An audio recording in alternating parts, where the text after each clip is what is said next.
You don't play one of the ratings. Yeah.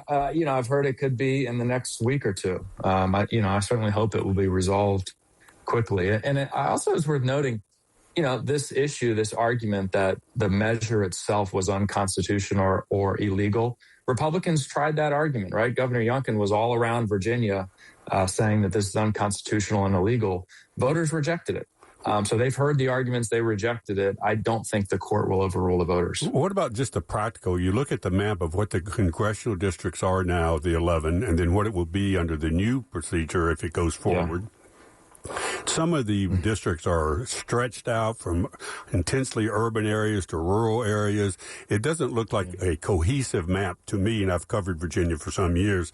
It really looks like it's straining to get it so that Democrats likely would have a 10-1 advantage in Congress rather than a 6-5 advantage. What does your 11th district change significantly? Do you have to put more mileage on your car? Oh, yeah. Yes. The 11th district changes. It will lose about half of Fairfax County that I represent now and goes out through Manassas and Prince William, where I grew up, coincidentally, out to Fauquier and then into the Shenandoah Valley down beautiful to country out there, but it's a long way. The most beautiful. And it's less Democrat leaning, too. That's right. And, I think that is an interesting maybe feature of this, the nonpartisan map and districts that we have now, which I support. I think that's the best way to do things. As I said, they did create, just based on geography, a lot of districts that are very, very red or very, very blue. That's how people live now. These districts, in some ways, some of them will be more competitive, mine included.